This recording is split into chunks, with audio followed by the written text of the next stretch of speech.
중요한 이웃나라라더니 한국 뒤통수 칠 기회만 엿보는 일본. 앞에선 협력을 이야기하더니 뒤에서는 한국에 보복하겠다는 일본의 이중적 모습이 드러났습니다. 아베 총리는 지난 29일 국회에서 회의를 진행하던 중 한국은 우리의 이웃이자 중요한 나라라며 코로나19에 대응하는 데 있어 한국과 계속 협력하고 싶다고 말했습니다. 하지만 이 발언이 있던 날 우익성향의 산케이 신문에는 한국이 자산을 현금화하면 맞대응할 것이라는 제목의 기사가 올라왔습니다. 한국에서 강제징용 배상 판결을 받은 일본 기업의 압류자산을 매각할 경우 일본에서는 즉시 이에 대한 보복 조치를 취할 계획이라는 내용입니다. 일본에서는 한국의 자산을 압류하거나 수입 관세를 인상하는 등 최소 10개 이상의 보복 시나리오를 검토하는 중이라고 합니다. 산케이는 정세를 보았을 때 한국에서는 언제라도 일본의 자산을 매각할 수 있으며 추후 어떤 조치를 취할지에 대해서는 정치적, 경제적 상황을 고려할 것이라고 말했습니다. 앞에서는 친한 척하면서 대놓고 협력하자고 하더니 뒤에서는 적반하장으로 한국에 경제적인 불이익을 주겠다는 계획을 공공연하게 발표하고 있는 것입니다. 이처럼 일본이 한국에게 경제적으로 보복하겠다고 발언한 것은 이번이 처음이 아닙니다. 강제징용 배상 판결 1주년이었던 작년 10월에도 일본은 한국 정부를 상대로 배상을 청구하거나 국제사법재판소에 소송을 제기하는 방안을 검토하고 있다고 말했습니다.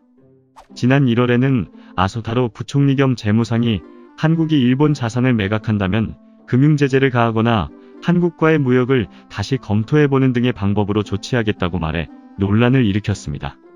그리고 시간이 흘러 어느덧 배상 판결로부터 1년 반이 지난 지금 일본에서 다시금 이 이야기를 들고 나온 데에는 조금 더 복잡한 사정이 있는 것 같습니다.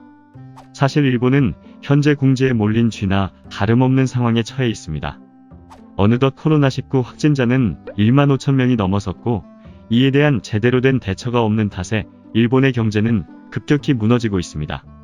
일본 내부에서조차 올해 2분기 경제성장률이 1분기 대비 22% 가까이 줄어들며 전후 최악을 기록할 것이라고 예측할 정도입니다.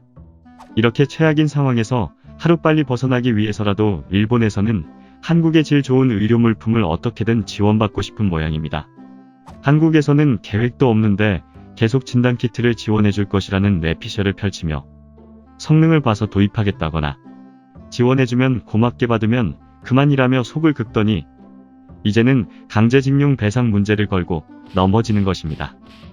한국의 도움은 받고 싶은데 양보는 하기 싫으니 자꾸 경제적 보복 운운하면서 발악하는 일본의 모양새가 정말 한심하기만 합니다.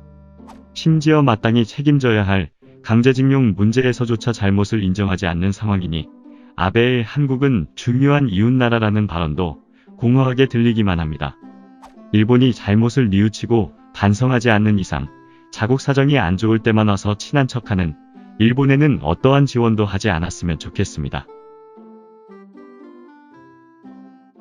구독과 좋아요, 알림 설정 부탁드립니다.